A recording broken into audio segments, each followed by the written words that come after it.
Hello साथियों, आज हम रेशो चैप्टर का पार्ट 3 करेंगे। तो पार्ट हमारा क्या है? पार्ट 3 है वीडियो का।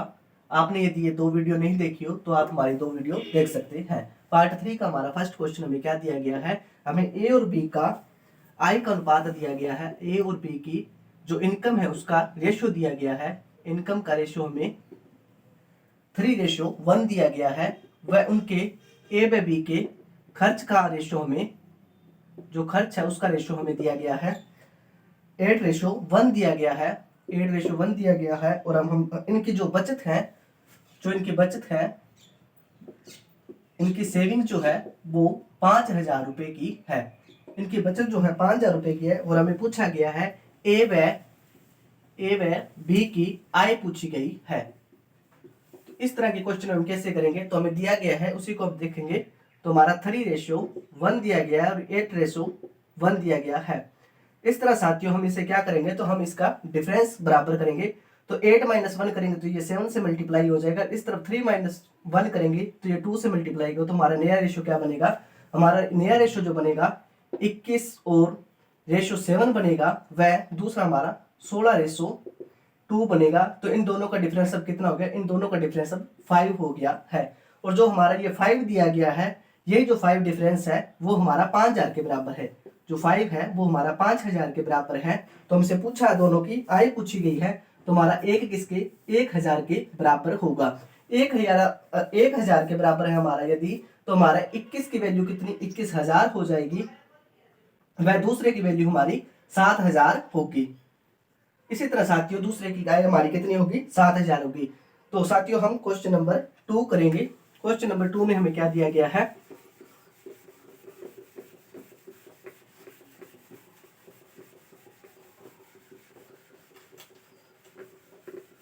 जो क्वेश्चन नंबर 2 है, ये पार्ट इसका क्वेश्चन नंबर जो 2 है, ये टाइप नंबर इसकी 3 है। क्वेश्चन नंबर 2 जो है हमारा, इसकी पार्ट टाइप नंबर 3 है। तो इसमें दिया क्या गया है? सीता और गीता की आय का अनुपात दिया गया है। सीता व गीता की आय का अनुपात दिया गया है। गीता की आय का अनुपात हमें क्या दिया गया है? हमें दिया गया है 2:1। और इनके खर्च का अनुपात दिया गया है। जो खर्च का अनुपात है वो हमें दिया गया है 4:3। और इनकी जो हमें सेविंग दी गई है, तो जो सीता की है वो हमें दी गई है 2,000। सीता की जो सेविंग है वो हमारी कितनी? 2,000 दी गई है। वह गीता की जो सेविंग है वो हमें 900 रुपए दी गई है। 900 रुपए दी गई है। और हमसे पूछा क्या गया है? हमसे इन दोनों की आय ज्ञात करनी है। हमें इन दोनों की क्या आय पता करनी है। तो इस तरह के क्वेश्चन हम साथियों कैसे करेंगे? तो ये हमें रेशियो क्या दिया गया है? 2:1 दिया गया और ये 4:3 दिया गया है। इस तरह के क्वेश्चन हमें करना क्या होता है? इस तरह के क्वेश्चन में हम इसे 4 से मल्टीप्लाई करेंगे और इस 3 को हम 2 से मल्टीप्लाई करेंगे तो हमारा कितना? 6 हो जाएगा। और ये हमारा कितना? 4 हो जाएगा। और जो हमारी वैल्यू दी गई है, जो 2,000 इस तरफ दिया गया है और 900 गीता की दी गई है, तो इस 3 को हम इस 2,000 से मल्टीप्लाई करेंगे, इस 4 को हम 9 से मल्टीप्लाई करेंगे। तो ये हमारा कितना हो जाएगा? तो ये हमारा हो जाएगा 6,000 और ये हमारा हो जाएगा 3,600 रुपए। तो इस तरह साथियों हमने देखा क्या? और ये हमारा कितना? 6 - 2 करेंगे तो कितना? 2 हो जाएगा। 6 - 4 करेंगे तो हमारा 2 हो जाएगा। और यदि इसमें से माइनस करेंगे तो ये हमारा कितना हो जाएगा? ये हमारा हो जाएगा, हमारा किसके बराबर हो जाएगा? तो ये हमारा 2,400 बचेगा। 6,000 में से यदि हम 3,600 निकालेंगे तो हमारा कितना बचेगा? तो ये हमारा 2,400 बचेगा। और ये 2,400 हमारा किसके बराबर है? तो ये हमारा 2 के बराबर है। 2 के बराबर यदि 2,400 है तो हमारे पास 1 की वैल्यू कितनी आएगी? 1 की वैल्यू हमारे पास 1,200 रुपए आएगी। यदि 1 1,200 है तो हमसे पूछा क्या गया? हमें इनकी आय पूछी गई है। तो यदि इनकी आय क्या है? तो इसकी आय 2,400 रुपए है। जो सीता की आय 2,400 रुपए है और गीता की आय क्या है? तो ये हमें 1 दिया गया। तो इसकी आय क्या है? तो इसकी आय हमारे पास 1,200 रुपए है। इसी तरह साथियों हम क्वेश्चन नंबर 3 करेंगे। क्वेश्चन नंबर 3 में क्या दिया गया है? क्वेश्चन नंबर 3 भी इसी टाइप का ही है। क्वेश्चन नंबर 3 में दिया गया है हमें ए व बी की आय का रेशो दिया गया है। वे हमें दिया गया है 3:2। वह इनके खर्च का जो हमें रेशो दिया गया है वो हमें कितना दिया गया है, वो हमें दिया गया है 4:3। और इनकी जो बचत है, जो ए की बचत है वो हमारी 2000 रुपये है, वह जो बी की बचत है वो हमारी कितनी है, तो वो हमारी 1000 रुपये है। इस तरह के क्वेश्चन में हम साथियों पिछली बार की तरह करेंगे। इस 4 को इस 3 को इस 3 से मल्टीप्लाई करेंगे तो हमारा 9 हो जाएगा, और इस 4 को यदि हम 2 से मल्टीप्लाई करेंगे तो हमारा कितना 8 हो जाएगा। तो इन दोनों की 9 - 8 करेंगे तो इनका अंतर 1 आएगा। इसी तरह साथियों इस 2000 को हम इस तरफ लिखेंगे और दूसरे के कितनी वैल्यू है, तो ये 1000 रुपये दी गई है। तो इस 4 को हम इस 1000 से मल्टीप्लाई करेंगे और इस 3 को हम 2000 से मल्टीप्लाई करेंगे तो ये हमारा कितना हो जाएगा 6000, और ये हमारा कितना हो जाएगा 4000 हो जाएगा। तो इनके दोनों का अंतर कितना हमारा आ जाएगा 2000 रुपये, इन दोनों का अंतर आ जाएगा। इसी तरह साथियों हमारी 1 की वैल्यू कितनी आ गई 2000 आ गई। तो हमसे पूछा क्या गया है, तो हमसे पूछा गया है 3 रेशियो की वैल्यू और 2 रेशियो की वैल्यू पूछी गई है। तो 3 रेशियो की वैल्यू हमारी कितनी हो जाएगी 6000 रुपये हो जाएगी, और 2 रेशियो की वैल्यू हमारी कितनी हो जाएगी 4000 हो जाएगी, 4000 रुपये हो जाएगी। ये इन दोनों की क्या होगी, ये इन दोनों की इनकम होगी, इन दोनों की इनकम इसी रेशियो में आएगी। इसी तरह साथियों हम क्वेश्चन नंबर 4 करेंगे।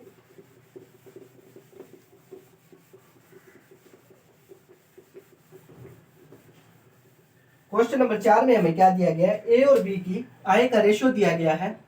ए व बी की आय का जो रेशियो दिया गया है वो हमें दिया गया है 8:5, और इनके जो खर्च का जो है ए व बी के जो खर्च का रेशियो है वे हमें दिया गया है, वे हमें 5:3 दिया गया है। और साथियों इनकी दोनों की जो बचत है वो दी गई है हमें, दोनों की बचत जो हमें दी गई है वो हमें दी गई है, एक की दी गई जो 1200 रुपये दी गई है और दूसरे की जो बचत है वो हमें 1000 रुपये दी गई है। ए की जो बचत है वो 1200 और बी की बचत कितनी है 1000 रुपये इनकी बचत है। तो इसमें भी हमें इनकी आय ही पता करनी है। तो इसमें भी हम वैसे ही करेंगे, तो इसको हम इससे मल्टीप्लाई करेंगे और इससे मल्टीप्लाई करेंगे तो ये हमारा कितना हो जाएगा 24 हो जाएगा, और ये -25 हो जाएगा, तो ये हमारा -1 हो जाएगा।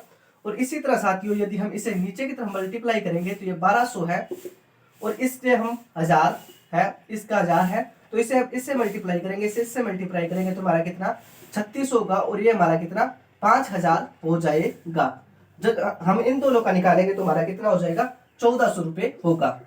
तो हमें इन दोनों की आय पूछी गई है, तो ए की आय हमारी कितनी हो जाएगी, ए की आय हमारी हो जाएगी, एक की वैल्यू हमारे पास कितनी आई है, एक की वैल्यू हमारे पास 1400 रुपये आई है, और हमें इन दोनों की आय का अंतर पूछा गया है। तो हमारे पास एक की वैल्यू 1400 आई है, तो इसकी वैल्यू क्या आएगी, तो 3 की वैल्यू हमारे पास कितनी 4200 रुपये आ जाएगी। इसी तरह साथियों हम क्वेश्चन नंबर 5 करेंगे।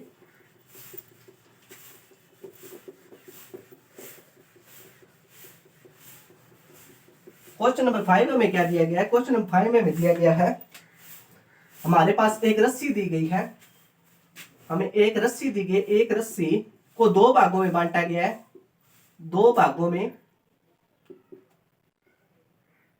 में बांटा गया है। किस अनुपात में बांटा गया है, तो वे उनका अनुपात 2:5 में बांटा गया है, और जो इसका बड़ा हिस्सा है फिर से इसे 2 भागों में बांटा गया, जो फिर से इसका जो बड़ा हिस्सा है इसके बड़े हिस्से को फिर से बांटा जाता है, 4:5 के अनुपात में से बांटा गया है,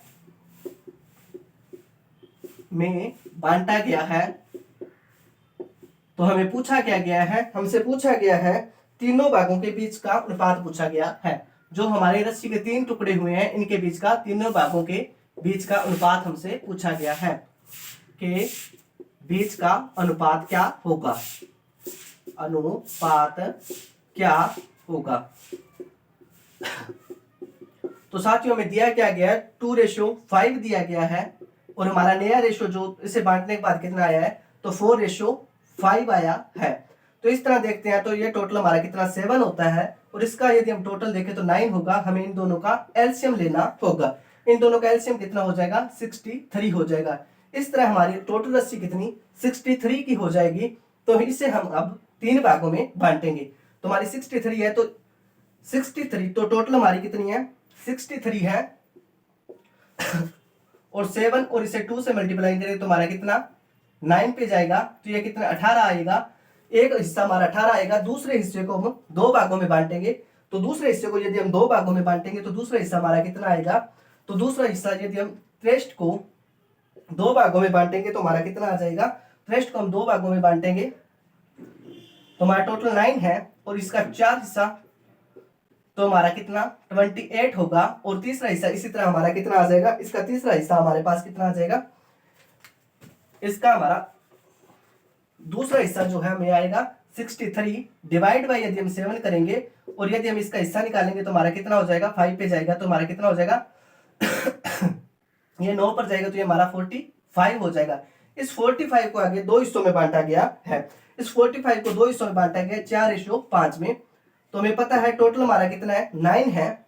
तो हमें इसका पूछा गया है तो ये इससे हम निकाल सकते हैं। तो ये हमारा कितना हो जाएगा। यदि इसे 4 से मल्टीप्लाई करेंगे तो 9 पंजे 45 तो ये हमारा 20 हो जाएगा। और दूसरा एक हिस्सा बचा जो निकालेंगे तो 45 को यदि 9 से डिवाइड करें 5 से निकालेंगे तो ये हमारा कितना 25 हो जाएगा। इसी तरह साथियों हमने तीनों हिस्से निकाल लिए हैं। एक हिस्सा हमारा 18 निकला, दूसरा इसका 22 और इसका 25। तो ये हमारा रेशियो कितना आएगा 18:20:25। ये इस रेशियो का इस रस्सी का अनुपात होगा। इस तरह साथियों हम क्वेश्चन नंबर 6 करेंगे। क्वेश्चन नंबर 6 हमें क्या दिया गया है। क्वेश्चन नंबर 6 हमें दिया गया है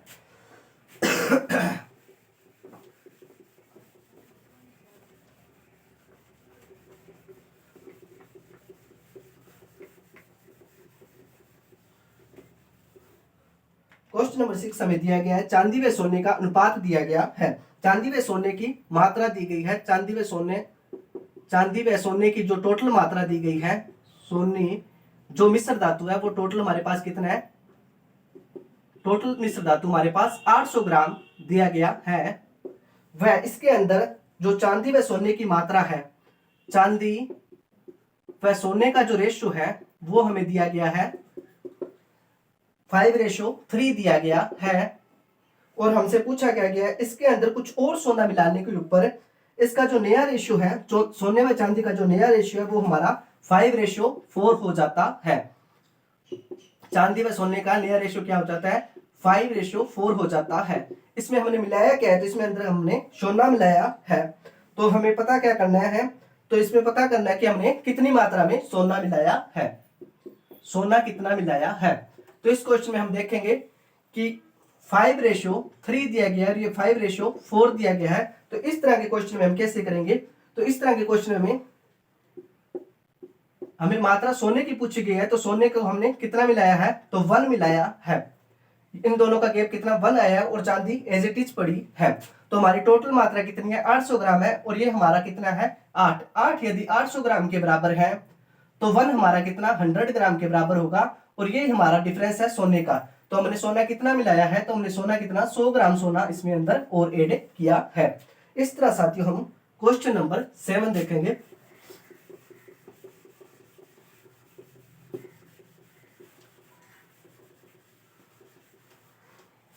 क्वेश्चन नंबर 7 में हमें क्या दिया गया है, हमें जस्ते व तांबे का अनुपात दिया गया है। जस्ते व तांबे की जो टोटल मात्रा है वो हमें 72 kg दी गई है, 72 kg दी गई है। और हमसे पूछा क्या गया है जस्ता व जो तांबा जो जस्ता है उनका रेशियो जो है, तांबा व जस्ते का जो रेशियो है वो हमें 5:4 दिया गया है। 5:4 दिया गया है और इसके अंदर कुछ मात्रा में जस्ता और मिलाया जाने पर तांबे व जस्ते का अनुपात क्या हो जाता है, तांबे व जस्ते का अनुपात क्या हो जाता है। तो इसका अनुपात हमारे पास कितना हो जाएगा 2:3 हो जाएगा। इसके अंदर हमें जस्ता मिलाया गया है और हमसे पूछा गया है कि इसके अंदर कितनी मात्रा में जस्ता मिलाया गया है। जस्ता हमारा इसके अंदर कितनी मात्रा में मिलाया गया है। तो इस तरह के क्वेश्चन हम कैसे करेंगे, तो हमें रेशियो कितना दिया गया है 5:4 दिया गया है और ये 2:3 हो जाता है। इसमें हम देखते हैं साथियों कि इसमें जस्ता मिलाया जाता है और जस्ते की जो मात्रा है ये कम हो रही है। तो इस तरह के क्वेश्चन हम कैसे करेंगे, तो इस तरह के क्वेश्चन को हमें करने के लिए करना क्या होगा, इसे हम इस 2 को इस ऊपर मल्टीप्लाई करेंगे, इस 5 को हम नीचे मल्टीप्लाई करेंगे तो हमारा कितनी हो जाएगी मात्रा 10 रेशो, और ये हमारी हो जाएगी 8, और ये भी हमारी 10 हो जाएगी, और ये हमारी 15 हो जाएगी। इस तरह साथियों हमने क्या देखा, हमारा नया रेशो क्या निकल के आया है, तो ये हमारा इतना निकल के आया है 10:8, हमारा नया रेशो 10 और 15 है। इन दोनों का डिफरेंस कितना है, 7 का है। और हमारी टोटल मात्रा कितनी है, सोने व जस्ते व तांबे की टोटल मात्रा हमारी 72 दी गई है, और ये हमारी कितनी 18 के बराबर है। तो हमें पता है 1 की मात्रा हमारी कितनी हो जाएगी, तो हमारी 1 की मात्रा हो जाएगी 4। 1 यदि हमारा 4 के बराबर है तो इसमें हमसे पूछा गया कि कितना जस्ता मिलाया गया है, तो हमें 7 की वैल्यू निकालनी होगी। यदि 7 से हम 4 को मल्टीप्लाई करेंगे तो हमारे जस्ते की मात्रा हमें पता चल जाएगी। जस्ता कितना मिलाया गया है, तो जस्ता जो है इसमें 28 kg मिलाया गया है। इसी तरह साथियों हम क्वेश्चन नंबर 8 करेंगे। क्वेश्चन नंबर 8 हमें क्या दिया गया है, क्वेश्चन नंबर 8 में हमें दिया गया है, और ये एग्जाम के व्यू से काफी इंपॉर्टेंट क्वेश्चन है, काफी एग्जाम में पूछा भी जा चुका है। हमें टोटल दूध व मिल्क व वाटर दिया गया है, मिल्क व वाटर टोटल दिया गया है, हमें 700 लीटर दिया गया है, 700 लीटर हमें दूध व पानी दिया गया है। और इसमें दूध की जो मात्रा है 40% इसमें दूध की मात्रा है, मिल्क है वह वाटर का जो रेशियो है इसमें 40 और 60 का रेशियो है। और जो है इसके अंदर क्या किया गया, इसमें दूध की मात्रा कुछ और दूध मिलाने से इसके अंदर कुछ पानी निकाला जाता है, तो हमारी नई मात्रा कितनी हो जाती है, इसके अंदर से जो पानी निकालने के बाद हमारी जो नई मात्रा हो जाती है, इसके अंदर 70% हमारा क्या हो जाता है, मिल्क हो जाता है, और 30% हमारा पानी रह जाता है। इसे हम यदि रेशो में करेंगे तो हमारा कितना हो जाएगा 2:3, और ये हमारा 7:3 होगा। तो ये 2:3 और ये हमारा 7:3 है। तो ये हमारा मिल्क व वाटर का रेशियो है। तो हमें पता है इसमें से पानी निकाला गया है और पानी की मात्रा एज इट इज पड़ी है, तो इसे हमें बराबर करना होगा। तो हमें देखना होगा कितनी मात्रा इसमें निकाली गई है। तो इस 7 को ऊपर मल्टीप्लाई करेंगे, इस 2 को हम नीचे मल्टीप्लाई करेंगे, तो हमारा कितना हो जाएगा 14, और ये हमारा कितना हो जाएगा 21 हो जाएगा, और ये हमारा कितना 14 हो जाएगा, और ये हमारा 6 हो जाएगा। इस तरह साथियों हमने देखा है कि जो पानी निकाला गया है वो कितना निकाला गया, इन दोनों का डिफरेंस कितना है 15 का है, और ये दोनों कितने हैं, तो ये हमारा कितना 35 बन रहा है। जो 35 है वो हमारा किससे 700 लीटर के बराबर दिया गया है। और हमसे पूछा क्या गया है, हमसे 15 इस निकाली हुई पानी की मात्रा को पूछा गया है। तो इसे हम कैसे करेंगे, तो हम 700 डिवाइड बाई 35 और मल्टीप्लाई इसे 15 से करेंगे तो हमारा कितना हो जाएगा, तो ये हमारा हो जाएगा 35, 2 पर जाएगा तो ये 70 हो जाएगा। इस तरह हमारा कितना 300 लीटर इसमें से क्या पानी जो है निकाला गया है। इसी तरह साथियों आज हमने कुछ रेशो के क्वेश्चन देखे हैं। यदि हमारी वीडियो अच्छी लगी हो तो लाइक शेयर व सब्सक्राइब करें। थैंक्स।